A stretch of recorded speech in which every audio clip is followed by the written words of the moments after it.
Imagine a field. A rabbit is grazing, its senses tuned to the slightest hint of danger. Then, something strange happens. A small, slender predator, a stoat, appears.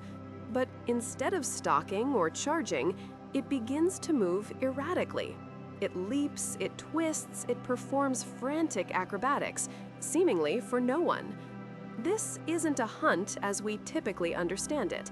It's a performance, a bizarre and deadly piece of theater, where the audience is also the victim.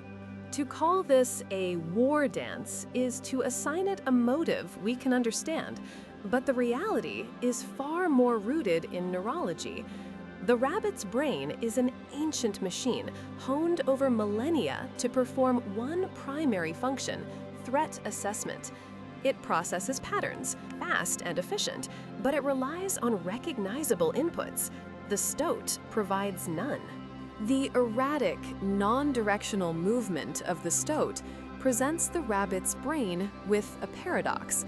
It is clearly a predator, but it is not behaving like one. The flee instinct is not fully triggered because the threat vector is constantly changing. Simultaneously, the novel, unpredictable display activates a different system: curiosity, or rather, intense attentional capture. The rabbit freezes, not out of terror, but because its brain is dedicating all its resources to trying to solve this impossible puzzle. This is the freezing response, a common prey behavior, but here it is induced not by clear and present danger, but by overwhelming ambiguity. And in this moment of induced paralysis, the stoat achieves its goal. The dance is not stationary. Every frantic leap, every dizzying spin covers ground. It's a strategy of incremental approach, closing the distance without presenting a single coherent attack vector that the rabbit's brain can react to. The stoat is essentially hiding its approach in plain sight, using motion itself as a form of camouflage. The gap between predator and prey shrinks with each convulsion until it is too late. One theory suggests this behavior is not about confusing the rabbit, but exploiting its curiosity. This might be particularly effective on younger, more naive individuals.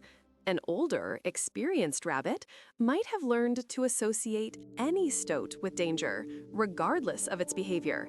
But a younger one, whose threat library is still being built, might perceive the display as something non-threatening.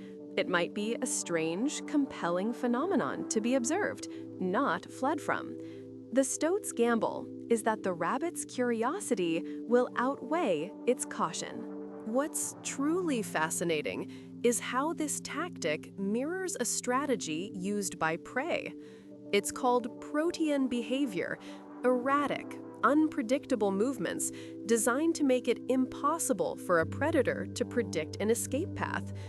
Think of a moth fluttering chaotically or a gazelle stotting. The predator cannot calculate an intercept course. The stoat has, in an incredible evolutionary twist, weaponized its prey's own defense mechanism. It uses unpredictability not to escape, but to attack, turning a defensive shield into an offensive key. This hypnotic hunt is by no means a guaranteed success. It is an enormous expenditure of energy for the stoat.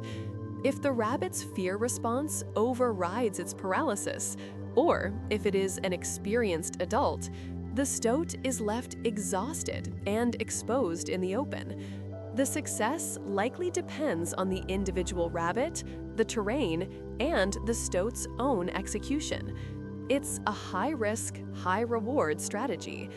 It is not the stoat's only hunting method, but a specialized tool for a very specific neurological lock. When it works, it appears to be magic, but it is simply applied neurobiology. Monotony has grown fast. Nearly 2,700 people have watched in the last few weeks, yet less than 0.03% are subscribed. It would mean a lot if you joined by hitting subscribe. And again, thanks for watching.